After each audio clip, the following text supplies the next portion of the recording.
Hello everyone, last के lecture में हमने डिस्कस किया था ड्राइंग ऑफ रिग्रेशन लाइन। आज हमारा नेक्स्ट टॉपिक है और इस चैप्टर का लास्ट टॉपिक है standard error of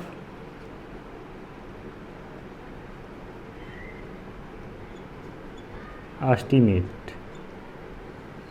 standard error of estimate जब हमने कल डिस्कस किया था कि हम ड्राइंग ऑफ रिग्रेशन लाइन जब हम करते हैं तो हम क्या फाइंड आउट करते हैं, एस्टीमेटेड वैल्यू। एस्टीमेटेड वैल्यू हम किसकी फाइंड आउट करते हैं? हमारे पास दो वेरिएबल होते हैं x एंड y। अगर हम x को इंडिपेंडेंट वेरिएबल लेते हैं तो x के बेस पे हम x की वैल्यू के बेस पे हम वैल्यू फाइंड आउट करते हैं, एस्टीमेट करते हैं y की वैल्यू। तो इसको हम लिखेंगे y c, क्योंकि ये y की क्या है, कंप्यूटेड वैल्यू। x के वैल्यू के बेस पे जब हम y की वैल्यू कंप्यूट करते हैं तो वो क्या है, y c को रिप्रेजेंट करता है।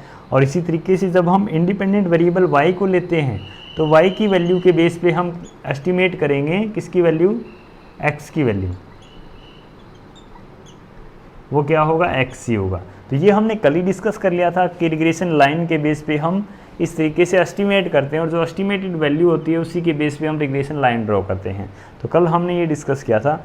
अब जो हमारी एस्टीमेटेड वैल्यू है, ये एस्टीमेटेड वैल्यू y की और ये ओरिजिनल वैल्यू है, तो ये दोनों क्या हो सकती हैं, डिफरेंट होंगी।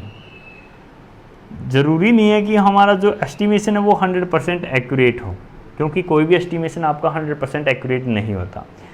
अब ये जो हमारा एस्टिमेशन है इसकी रिलायबिलिटी क्या है, ये हम चेक करते हैं स्टैंडर्ड एरर ऑफ एस्टीमेट से। इट मीन्स एस्टिमेशन की रिलायबिलिटी चेक की जाती है स्टैंडर्ड एरर ऑफ एस्टीमेट से। हम जो स्टैंडर्ड एरर फाइंड आउट करते हैं वो किस लिए फाइंड आउट करते हैं कि हमने जो एस्टिमेशन किया है वो कितना हमारा रिलायबल है, ये हम चेक करते हैं स्टैंडर्ड एरर ऑफ एस्टीमेट से। तो हम क्या कह सकते हैं, स्टैंडर्ड एरर ऑफ एस्टीमेट हमारा क्या है, स्टैटिस्टिकल टूल है जिसकी मदद से हम रिलायबिलिटी ऑफ एस्टिमेशन चेक करते हैं। ठीक है।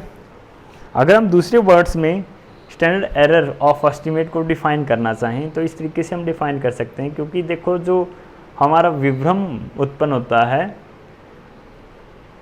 x की ओरिजिनल वैल्यू और एस्टिमेटेड वैल्यू में जो डिफरेंस है वो विभ्रम है हमारा।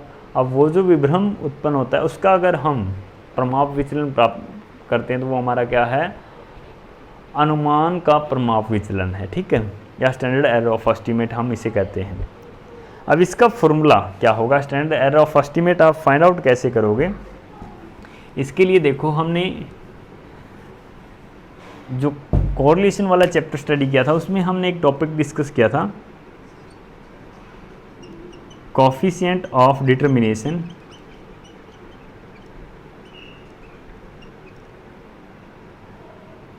वो क्या था, आर स्क्वायर, जो हमें क्या बताता था,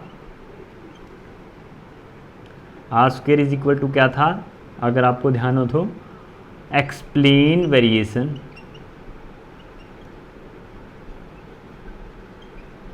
divide by total variation. Explain variation divide by total variation is equal to क्या था, आर स्क्वायर, जिसे हम क्या बोलते थे, कोफिशिएंट ऑफ डिटरमिनेशन। अब हम ये फाइंड आउट क्यों करते थे, x और y हमारे पास दो वेरिएबल थे, x में जो चेंजेस आए, x की वैल्यू में जो चेंजेस आए, अब उसके कारण x अगर हमारा इंडिपेंडेंट वेरिएबल है तो उसके कारण y की वैल्यू में भी क्या आएंगे, चेंज आएंगे। अब y की वैल्यू में जो चेंज आए अगर हम उसको कहें कि टोटल वेरिएशन, y की वैल्यू में जो चेंज आया अगर वो हमारा क्या है, टोटल वेरिएशन है, तो उस टोटल वेरिएशन में x में चेंजेस के कारण कितने परसेंट चेंजेस आए, जैसे y की वैल्यू हमारी चेंज हुई 10 यूनिट। अब उसमें से x में चेंजेस आने के कारण कितने यूनिट का चेंज आया, वो अगर हमें पता करना हो तो वो हम पता करते हैं कोफिशिएंट ऑफ डिटरमिनेशन से। इट मीन्स जो एक्सप्लेन वेरिएशन है जिसको हम एक्सप्लेन कर सकते हैं कि ये x में चेंजेस के कारण आया, तो वो हमारा क्या है, explain variation. Explained variation plus unexplained variation is equal to आपका क्या होगा, टोटल वेरिएशन, क्योंकि एक तो वो पार्ट होगा जिसको हम एक्सप्लेन कर सकते हैं और एक दूसरा वो पार्ट होगा जिसको हम एक्सप्लेन नहीं कर सकते।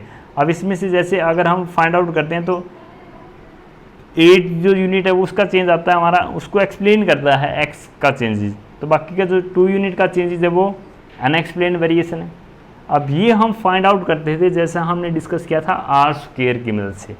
तो आर स्क्वायर क्या डिफाइन करता है कि एक्सप्लेन वेरिएशन हमारा कितना है डिपेंडेंट वेरिएबल में इंडिपेंडेंट वेरिएबल के कारण एक्सप्लेन वेरिएशन कितना है, तो वही हमारा प्रेजेंट करता है आर स्क्वायर। ठीक है, अब जब हम एस्टिमेट करेंगे इसकी वैल्यू के बेस पे, जब हम एस्टिमेट करेंगे तो जो हमारा एक्सप्लेन्ड वेरिएशन है अगर केवल वही हो तो हम जो एक्चुअल वैल्यू है और जो एस्टिमेटेड वैल्यू है, x अगर हमारा इंडिपेंडेंट वेरिएबल है तो इसके बेस पे हम y की वैल्यू कैलकुलेट करेंगे और y की जो ओरिजिनल वैल्यू है,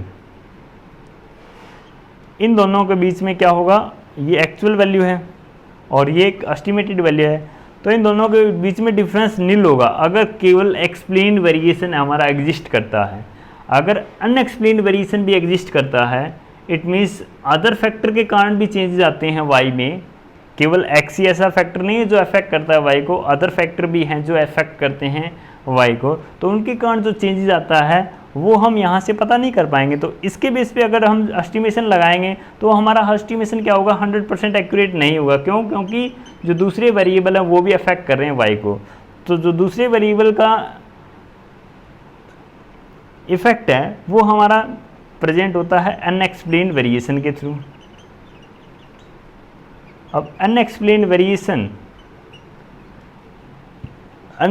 वेरिएशन का अगर हम स्टैंडर्ड डेविएशन फाइंड आउट कर लें, हम प्रमाप विचलन प्राप्त कर लें, तो वो हमारा किसके इक्वल होगा, स्टैंडर्ड एरर ऑफ एस्टीमेट। तो इस बिहाफ पे हम क्या बना सकते हैं, फॉर्मूला बना सकते हैं इसका।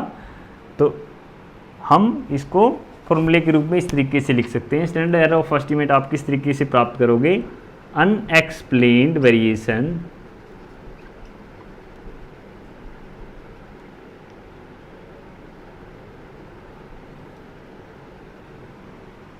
Divide by n,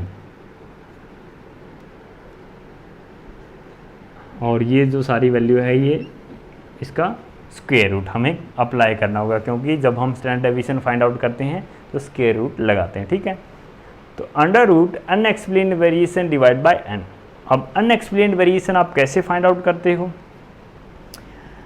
unexplained variation आप कैसे फाइंड आउट करोगे, y की जो एक्चुअल वैल्यू है उसमें से y की कंप्यूटेड वैल्यू अगर आप लेस कर दोगे तो ये जो हमारा आया ये अनएक्सप्लेन्ड वेरिएशन है।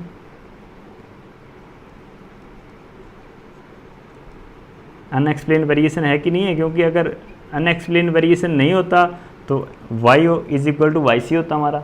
अनएक्सप्लेन्ड वेरिएशन एग्जिस्ट कर रहा है इसीलिए y माइनस वाई सी कुछ ना कुछ आएगा वैल्यू, तो वो हमारा अनएक्सप्लेन्ड वेरिएशन को रिप्रेजेंट करेगा। ये सिर्फ केवल एक वैल्यू के लिए, अगर हमें कंप्लीट सीरीज़ के लिए निकालना हो तो हम क्या करेंगे, समीशन अप्लाई करेंगे।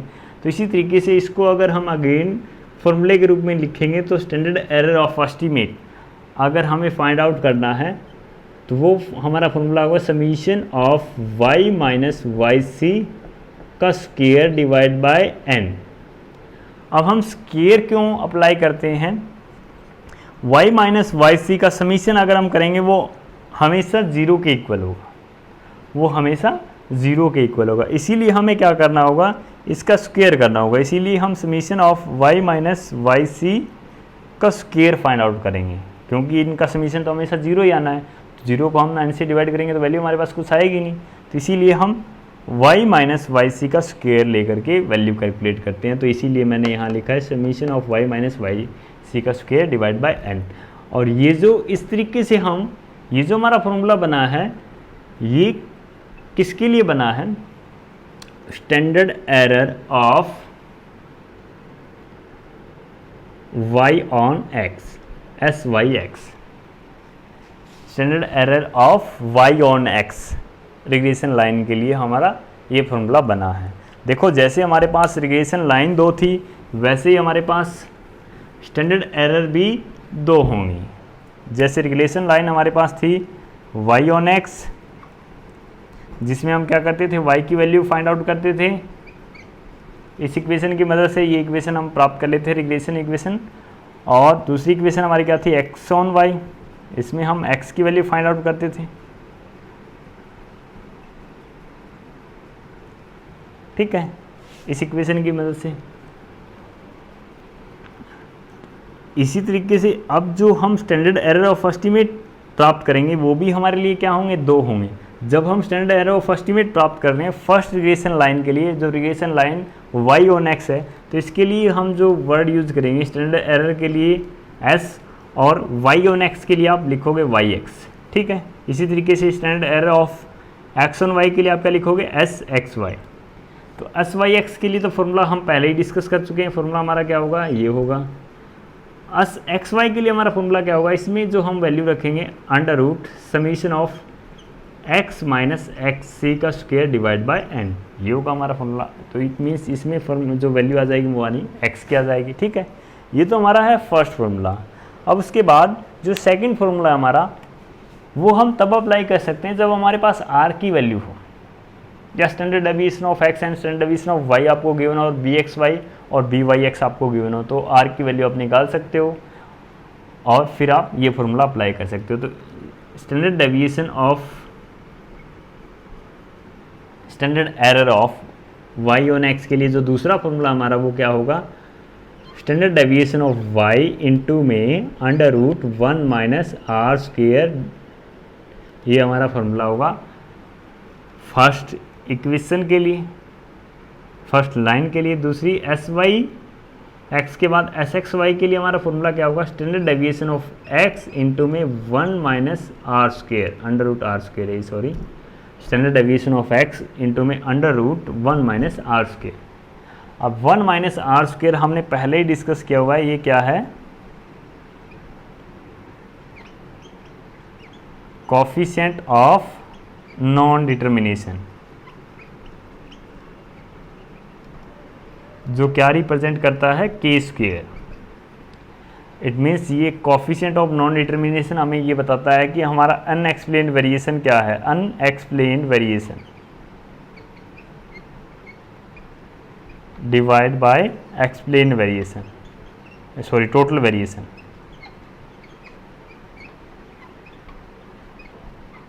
ये के स्क्वेयर इज इक्वल टू होता है, या आप के स्क्वेयर इस तरीके से फाइंड आउट कर सकते हो 1 माइनस आर स्क्वेयर। ठीक है, तो इस तरीके से जो फॉर्मूले हमारे बनेंगे syx और sxy के लिए। अब उसमें आपको ध्यान में क्या रखना है, अगर आप syx फाइंड आउट कर रहे हो तो यहाँ आपने बाहर मल्टीप्लाई में रखना है स्टैंडर्ड डेविएशन ऑफ y, क्योंकि y यहाँ क्या है, डिपेंडेंट वेरिएबल है। y ऑन x, x की वैल्यू के बेस पे आप y की वैल्यू कैलकुलेट कर रहे हो, syx। तो जो पहले वेरिएबल आ रहा है उसी को आपने उसी की स्टैंडर्ड डेविएशन से मल्टीप्लाई कर देना है 1 माइनस आर स्क्वेयर के अंडर रूट से। ठीक है, तो इसी तरीके से जब आप sxy फाइंड आउट करे हो तो sxy के लिए आप करोगे standard deviation of x into में under root 1 minus r square. तो ये फॉर्मूले, जैसे क्वेश्चन आपको दिया गया है जिसमें x एंड y वेरिएबल की वैल्यू आपको दे रखी है, वो वैल्यू किस प्रकार से है, x एंड y की वैल्यू आपको गिवन है। x की वैल्यू आपको गिवन है 6, 2, 10, 4 एंड 8। y की वैल्यू आपको गिवन है 9, 11, 5, 8 एंड 7। ये y की वैल्यू आपको गिवन है। अब आपको कहा जाता है कि calculate the standard error of estimate sxy and syx, ये दोनों आपको कैलकुलेट करने हैं।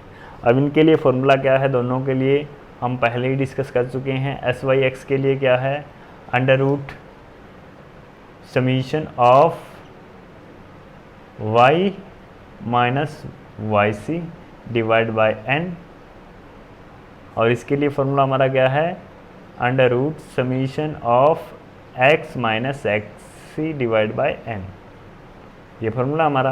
अब इसके लिए हमें क्या चाहिए, x की कंप्यूटेड वैल्यू चाहिए। x की ओरिजिनल वैल्यू तो हमारे पास है, x की कंप्यूटेड वैल्यू हमें चाहिए। x की कंप्यूटेड वैल्यू फाइंड आउट करने के लिए हमें क्या करना होगा, रिग्रेशन इक्वेशन फाइंड आउट करनी होगी। रिग्रेशन इक्वेशन फाइंड आउट करना हम पहले भी डिस्कस कर चुके हैं, तो ये अगर मैं पूरा क्वेश्चन सॉल्व करूँगा तो काफ़ी लेंथी हो जाएगा। तो अब मैं डायरेक्टली रिग्रेशन इक्वेशन लिख देता हूँ। रिग्रेशन इक्वेशन हमारी x ऑन y क्या आती है और y ऑन x क्या आती है, x ऑन y और y ऑन x। तो दोनों इक्वेशन मैं यहाँ लिख देता हूँ। x on y regression equation हमारी x ऑन y आती है हमारे लिए 16.4, इसमें x इज इक्वल टू हमें फाइंड आउट करना होता है ना, x is equal to 16.4 minus 1.3y, ये x ऑन y है। अब y ऑन x, इसमें y की वैल्यू हम फाइंड आउट करेंगे। अब y ऑन x हमारी जब हम इक्वेशन प्राप्त करते हैं तो ये आती है हमारी 11.9 माइनस 0.65x, ये हमारी आ जाती है regression equation y on x। हम इन दोनों वैल्यू से जब रिग्रेशन इक्वेशन प्राप्त करेंगे तो हमारी रिग्रेशन इक्वेशन ये है। अब उसके बाद का क्वेश्चन हम सोल्व कर लेते हैं कि जब आप रिग्रेशन इक्वेशन प्राप्त कर लोगे इन वैल्यू से, क्योंकि अब तक का जो क्वेश्चन है वो तो हम पहले ही डिस्कस कर चुके हैं पहले की वीडियो में कि रिग्रेशन इक्वेशन आप कैसे प्राप्त करते हो। अब इसके बाद का क्वेश्चन हम सोल्व कर लेते हैं।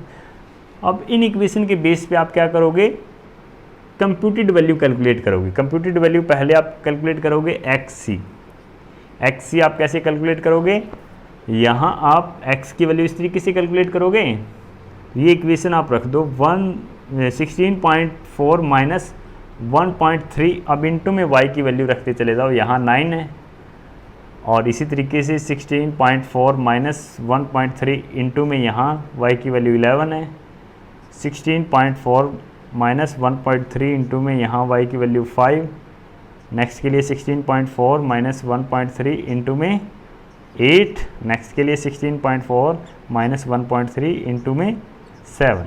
अब इस तरीके से इनको जब आप सोल्व करोगे तो ये वैल्यू जो आपकी आएगी वो x आ जाएगी। सोल्व करो आप फटाफट। जब आप इसको सोल्व करते हो तो ये वैल्यू आ गई आपको 16.4 में से 11.7 लेस करने हैं, तो ये वैल्यू x की आ जाएगी आपकी 4.7। नेक्स्ट के लिए जब आप कैलकुलेट करोगे 14.3 आप लेस करोगे तो वैल्यू आपकी आ जाएगी 2.1। नेक्स्ट के लिए आप कैलकुलेट करोगे, मल्टीप्लाई करोगे 1.3 को 5 से तो 6.5 आपको लेस करना है, तो ये वैल्यू आपकी आ जाएगी नेक्स्ट के लिए 9.9। नेक्स्ट के लिए वैल्यू आपकी आ जाएगी जब आप सोल्व करोगे तो 6, क्योंकि ये आ जाएगा 4 और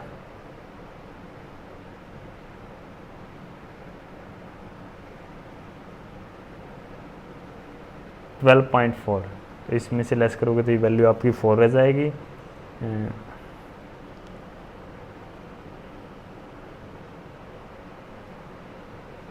10.4 आएगा, तभी ये 6 रह जाएगी वैल्यू।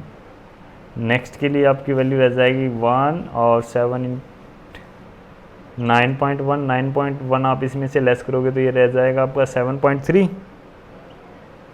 इस तरीके से आपने वैल्यू निकाल ली एक्स की। अब आपको वैल्यू चाहिए वाई सी की आप वैल्यू कैलकुलेट करोगे इस इक्वेशन से। अब इस इक्वेशन में आप वैल्यू पुट करते चले जाओ, 11.9 माइनस 0.65 इंटू में x की वैल्यू पहले फर्स्ट के लिए 6।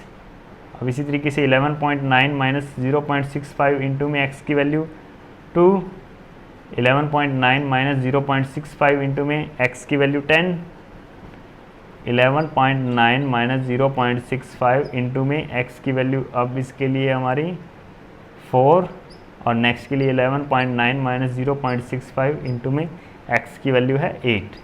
अब जब आप इनको सोल्व करोगे तो आपके पास वैल्यू आ जाएगी, कैलकुलेटर की मदद से जब आप सोल्व करोगे तो ये वैल्यू आपकी आ जाएगी, वाई सी की वैल्यू 8। नेक्स्ट के लिए वैल्यू आएगी आपकी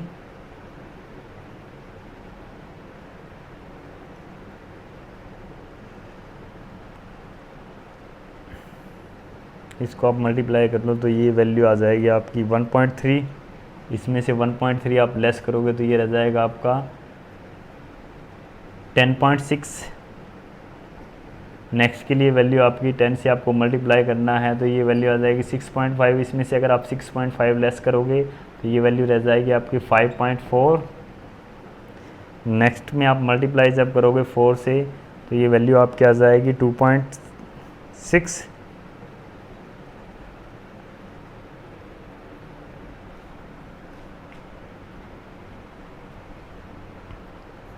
2.6 इसमें से लेस करोगे तो वैल्यू रह जाएगी आपकी 9.3। नेक्स्ट में जब आप इसको मल्टीप्लाई करोगे 8 से तो वैल्यू आ जाएगी आपकी 5.2।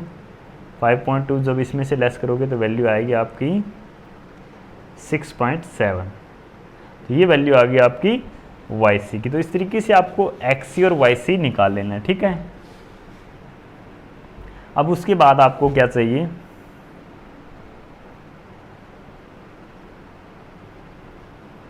x की वैल्यू अब मैं यहाँ फिर से लिख देता हूँ 6, 2, 10, 4 एंड 8। एक्स सी की वैल्यू 4.7, 2.1, 9.9, 6, 7.3। y की वैल्यू original value 9, 11, 5, 8 and 7। Y C जो कंप्यूटेड वैल्यू अभी अभी हमने कैलकुलेट की है 8, 10.6, 5.4, 9.3 एंड 6.7, ठीक है। अब हमें क्या कैलकुलेट करना है, x minus x c and y minus Y C.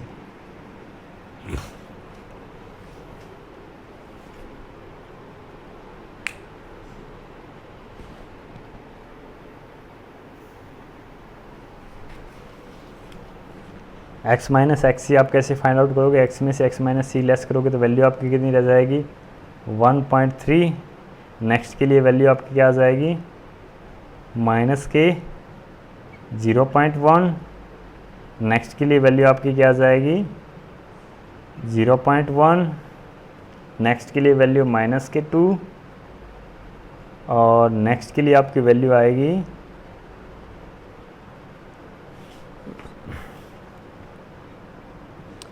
ये वैल्यू आपकी आ गई 8 में से 7.3 लेस हो गए 0.7। जब आप इनका टोटल करोगे वो ज़ीरो आएगा हमेशा। x माइनस एक्स सी का अगर आप समीशन करते हो वो हमेशा ज़ीरो आएगा, ठीक है। तो इसीलिए हमें क्या करना होता है, इसका स्क्वायर करना होता है। x माइनस एक्स सी का स्क्वायर हमें करना होगा। इसका स्क्वायर अगर हम करेंगे तो ये हमारी वैल्यू आ जाएगी 1.3 का अगर हम स्क्वायर करते हैं तो वैल्यू आती है हमारी, जब हम इनका स्क्वायर करेंगे x माइनस एक्स सी का तो वैल्यू हमारे पास क्या आ जाएगी 1.69। इसके लिए 0.01, इसके लिए 0.01, इसके लिए 4 एंड इसके लिए 0.49। जब इनका टोटल हम करेंगे तो ये आ जाएगा हमारे पास 4 और 1 5, 5 और 5.69, 6.18 और 6.2 वैल्यू आ जाएगी हमारे पास 6.2। इसी तरीके से अब हमें क्या करना है, y माइनस वाई सी निकालना है और उसका फिर स्क्वायर करना है। y माइनस वाई सी जब हम करेंगे 1, 0.4 माइनस के 0.4 माइनस के 1.3 और प्लस के 0.3। जब इनका टोटल हम करते हैं, यहाँ से ये कैंसिल हो गया और माइनस का 1.3 और प्लस का 1.3, ये भी 0 आएगा। y माइनस वाई सी का स्क्वायर अब हम कर लेते हैं, इसका स्क्वायर 1, इसका स्क्वायर 0.16,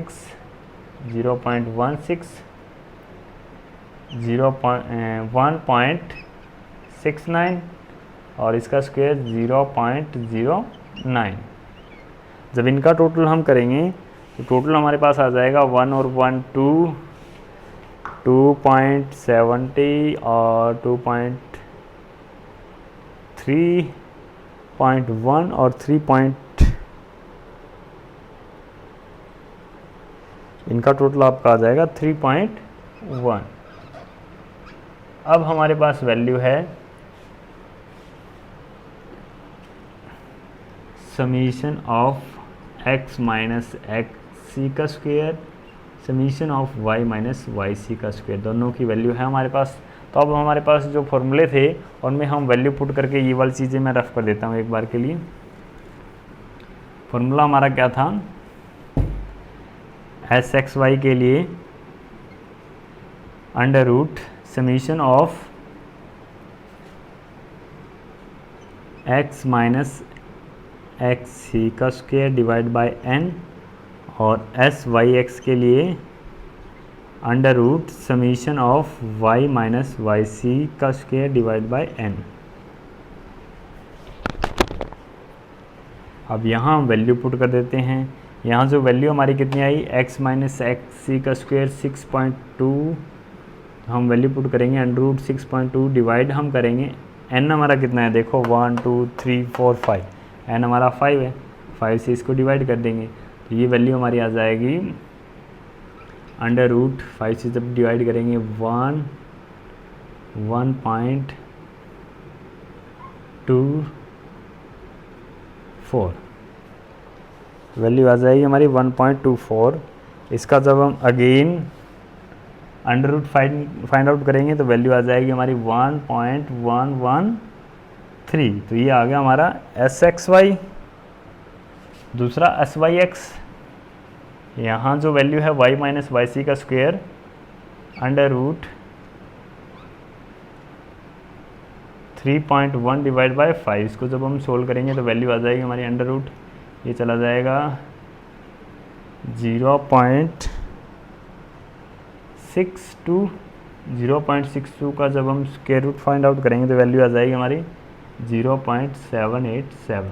तो ये आ गया हमारा एस वाई एक्स। तो इस तरीके से आपको फाइंड आउट करने हैं स्टैंडर्ड एरर ऑफ एस्टीमेट। पहले आप क्या फाइंड आउट करोगे, रिग्रेशन इक्वेशन उनकी मदद से कंप्यूटेड वैल्यू, और कंप्यूटेड वैल्यू से आप अनएक्सप्लेन्ड वेरिएशन फाइंड आउट कर लेते हो, उसका स्क्वायर आप करते हो और फिर उसको n से डिवाइड कर देते हो। ठीक है, हमने स्क्वायर किया है क्योंकि इनका टोटल हमेशा 0 के इक्वल आता है, इसलिए हमने स्क्वायर किया। जब हमने स्क्वायर किया तो इसीलिए हमने अंडर रूट अप्लाई किया। ठीक है, अब जो दूसरा फॉर्मूला था हमारा, अगर आपको क्वेश्चन में r की वैल्यू दी हुई है या आपको क्वेश्चन में standard deviation of x and standard deviation of y given है और bxy आपको गिवन है, तो आप r की वैल्यू फाइंड आउट करके उस तरीके से भी क्वेश्चन सोल्व कर सकते हो। ठीक है,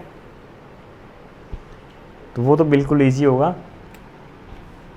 अब इस पे बेस जितने भी क्वेश्चन आप सोल्व कर लेना और ये चैप्टर हमारा यहीं कंप्लीट हो जाता है। इसके बाद हमें डिफरेंसेस दे रखे हैं रिग्रेशन एनालिसिस में और कोरिलेशन में, और उसके बाद यूटिलिटी ऑफ रिग्रेशन एनालिसिस दे रखी है, वो आपने स्टडी कर लेनी है। बिल्कुल सिंपल है और हम ऑलरेडी स्टडी कर भी चुके हैं। अब जब आप स्टडी करोगे तो आपको पता चल जाएगा। ठीक है, आज के लिए बस इतना ही, बाकी हम नेक्स्ट लेक्चर में करेंगे।